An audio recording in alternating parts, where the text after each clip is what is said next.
She would never let me do anything naughty, as bad as I want to do it.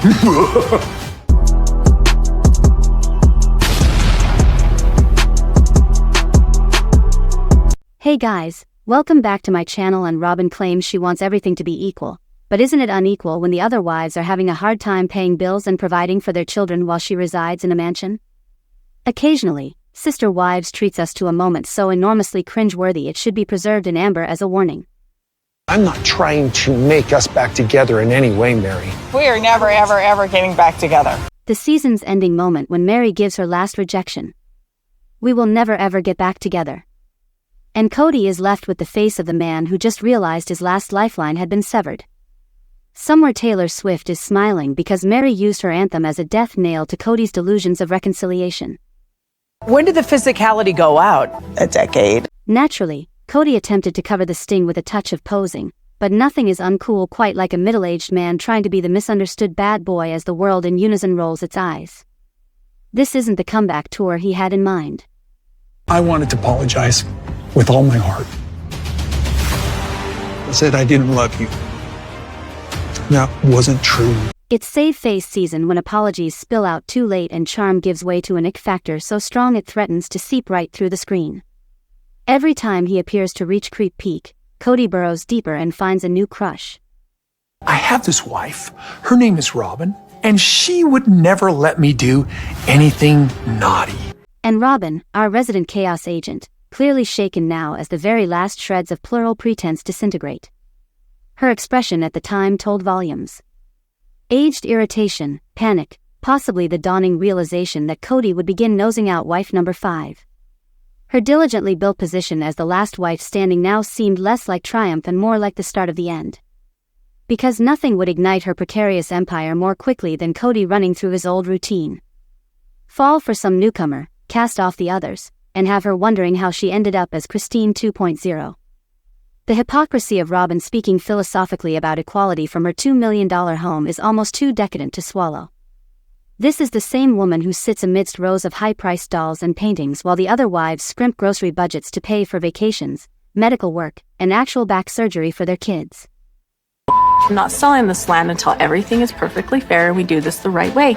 However, Robyn demands Coyote Pass is not to be touched until she reaps equally. Translation: nothing escapes her hands unless she gains. It's not equality, it's dictatorship masquerading as moral high ground. Got another one of those emails from some woman asking sort of like to get to know us for the purpose of joining the family. In the meantime, audiences are treated to the confusing news that women are supposedly contacting Kody offering to work in the circus. One wonders what head injury inspires such delusion. If anything, the only surprise would be if a woman consciously put herself under Robyn's authority and Kody's ego, knowing full well the trail of destruction in their wake. Anyone who is willing to enlist deserves not only a red flag, but a whole parade of them. The apology tour plotline sounds particularly fishy when it happens suspiciously around the same time as Coyote Pass gets sold. Nothing screams contrition like attempting to appear remorseful just as assets are being split. It's as if reconciliation had more to do with getting his fair portion or better than his fair portion and less to do with family redemption. Timing, as always, is perfect. The season also blesses us with weird producer-mandated antics such as Kody and David racing Porsches, an absurdity nobody asked for. It's manufactured drama intended to provide screen time Kody doesn't deserve. And if the cameras aren't involved, the two men would never voluntarily cross each other's paths. Kristine, lovingly establishing a new life, doesn't care about Kody, nor does her new husband need to prove himself. If there's jealousy, it's all in Kody's camp, not David's. Visually, Kody has successfully reinvented himself with a string of unfortunate appearances that map out his deterioration more richly than any narrative arc. From surfer buffoon to hyperactive Neanderthal, from noodle-curled monosphere fan to wimpy man baby, he's currently wearing the Amish light goatee with no mustache. A look so ridiculous it calls for an apology to the Mennonite community.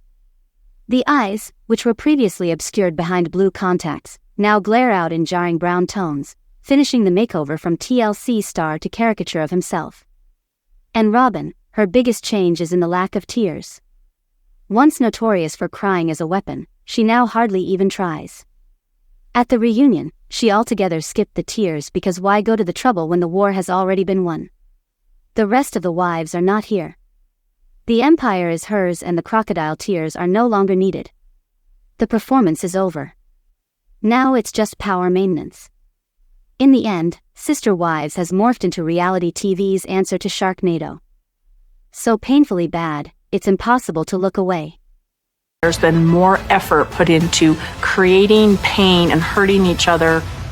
Kody's frantic grasping for relevance, Robyn's insincere wails of injustice, and the increasingly independent ex-wives make for a show equal parts tragedy and farce. The only suspense remaining is whether or not the producers are able to cobble together enough contrived material to distract from the very obvious reality.